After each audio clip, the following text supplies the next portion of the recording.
One day I'm greeting my students at the door, modeling non-antisocial behavior. And a student looks me right in the face and says, "Has anyone ever told you you have a smile like a haunted doll?" You know, believe it or not, no one had ever told me that. Another time I'm eating a boiled egg in front of my class, which I understand is an act of violence. But I'm not a digital strategist. I don't have time for a 4-hour lunch break. And my student turns to his friend and says, "There she goes with her boiled egg again." There she goes with her boiled egg again. Meaning, they had met up outside of class and established a pattern. And that's some high-level thinking I can't be mad at. I, one day, was standing in front of my class, teaching an amazing lesson, and my student Olive raised her hand and said, "Factually, you could make more money shaking your ass on stage." Which, wow, what a vote of confidence. I can't believe I give off raw, unbridled sensuality to these 7th graders as I refuse to take my coat off. Like I'm saying, we went on a field trip this past week to Boston. And I really hate going on field trips with my students because it's like, when I'm out with them, I know that I have brought a bomb into a situation that I also cannot defuse. But we were walking around this mentalist exhibit, like magic and mentalism, and they're all pretty religious, and they wear huge cross necklaces. And they kept being like, "Is this real?" And it's like, if I say yes, is that going to change your life forever? And they had this exhibit of a Ouija board. And so I'm like, okay, you gotta ask a question, and then they'll give you a yes or no answer. So I sit down with my student, Catherine. We start doing it. She asks the board, "Are you gay?"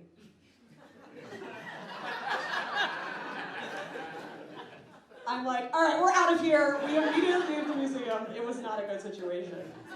But what I should have done is sat down and been like, "I, A, M, P, A, N." I think that would have shut it down right away. Most of my students speak Spanish at home, so I'm learning Spanish. And there's a lot of amazing examples of women learning Spanish as adults. Like, for example, the singer Selena didn't know Spanish till she was in her early 20s, yes. And Selena learned Spanish to be a genre-defining beauty and to have horrible airbrush t-shirts of her done forever.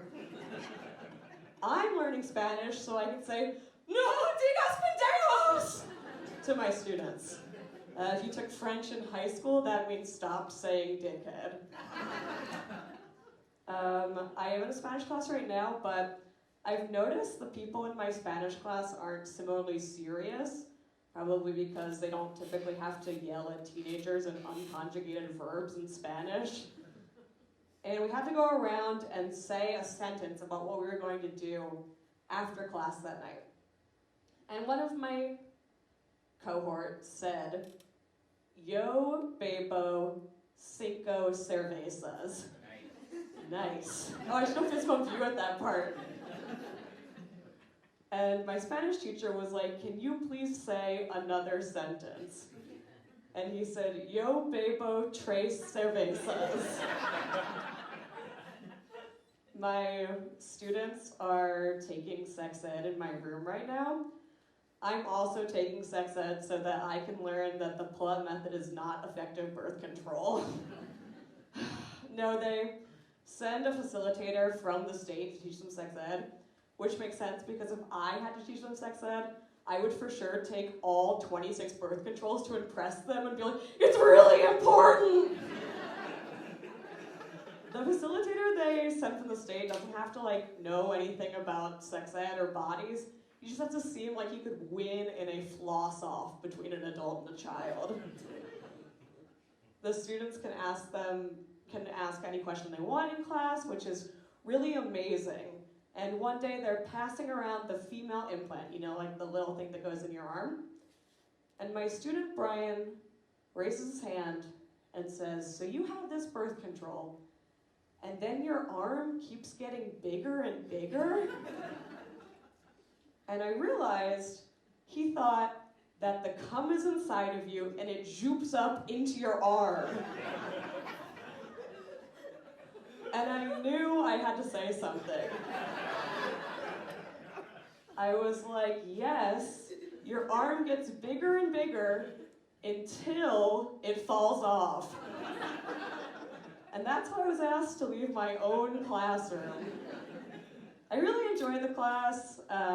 One day the facilitator asked the students, why should you never flush a condom down the toilet? And my student Aiden's hand shoots up and he says, because the cum will shoot out and hit you in the face. Okay, no, but it should. They should like print that on billboards. That should be like the deterrent.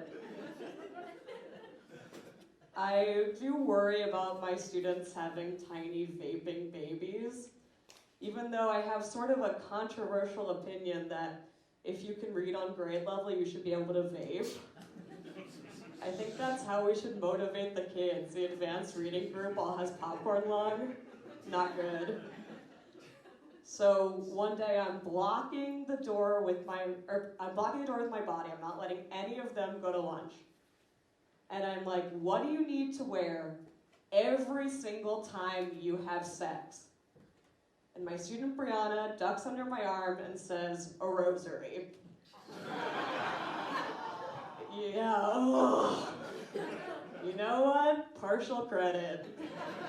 See your child in 11 years? Hope they like watching Hamilton. I've seen Hamilton 52 times. And at this point, I'm watching it for secret messages. I'm like, Aaron Burr is telling me to kill the president. I went to my first presidential library this summer. Has anyone been to a presidential library? Okay, no, you guys are like, we go on real vacations. Get this nerd off the stage. I went to the Lyndon B. Johnson Presidential Library. You get in for free if your name is Lyndon. Which means I need to name my son Lyndon Chase Rewards. Gotta get those points.